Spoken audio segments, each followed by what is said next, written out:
Kuya Rizal Binang Binas, may kasamang magandang dilag. Miss Alaysa Alday. Naku, Asol Binang Pinas. Tingnan nyo yung idol nyo guys, oh. Ini-interview si Miss Alaysa Valdez. Ay, Alaysa Valdez, hindi pala yun. Volleyball player pala yun eh. Ayan si Miss Alaysa Alday guys, na isa po yan sa mga pimo sa Facebook. Napakalupit at napakaganda po niyan. Ayan, eto na, nag-uupag yung idol niya si Sorbe. Holy ka Sorbe, nasa likod mo si Marloy Live TV. Baka nakalimutan mo, som natin niya isa. Malupit ka talaga, Lodi. Oh, okay, yan guys, mabait po yan si Sorbe guys, na kaibigan niya rin po siguro yan si Miss Alday. Ayan guys, oh, no, talaga Sorbe, ay ikaw Miss Ki, umikse na ka ha. Ayan guys, in-interview niya. Abangan to sa lahat channel niya guys, yung pag-interview niya kay Miss Alaysa na. So, ayan o, si Miss Alaysa, oh, talaga naman. Alright, so bumisita po siya dito sa Blue Moon DC, no? So, thank you so much for coming, ma'am. And syempre, kay Sorbe Binang Pinas, every Saturday walang absent dito. Napakalupit mo, Lodi. Thank you so much sa pagsuporta sa amin. Ayan, no? Pero nakakapunta ka dito, Idol Sorbe, bakit ganito? Pakisagot ko ha.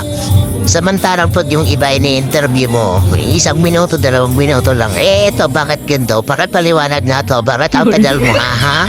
Ikaw pag maganda matagal, pag hindi masyadong maganda, saglit lang. Bakit ganun? Ikaw Idol Sorbe Ikaw Alright guys, no, maraming salamat sa pagpunta sa mga nandito kagabi.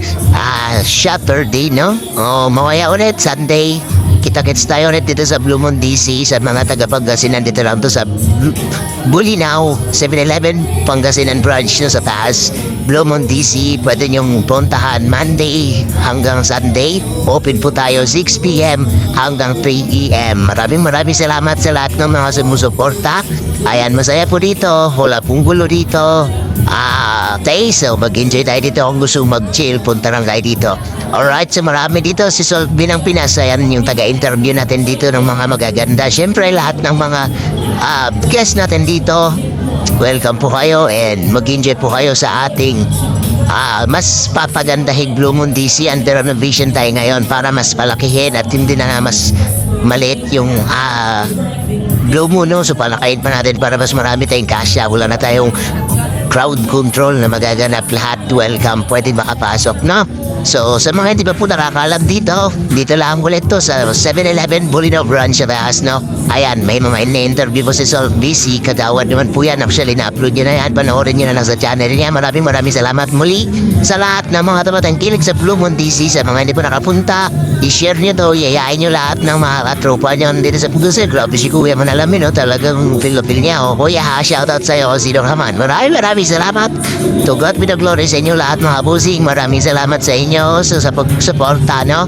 Ayan, sa mga followers sa Sorbe na nag-follow din sa akin, maraming salamat. Ayan, Idol Sorbe ikaw ikaw talaga.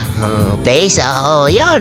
Miss Alaysa Alday, maraming salamat din po sa pagbisita. Balik po kayo. Hindi ako nakapagpa-picture sa inyo kasi paglabas nyo nag-i-inventory din ako. So, yun, sana makabalik po kayo dito kasama ang inyong mga tropa. Maraming salamat po ulit, Miss Alaysa Alday and Sorbe Binang Pinas. Alright, this is Marloy Live TV. Once again, thank you so much. To God be the glory. Bye-bye.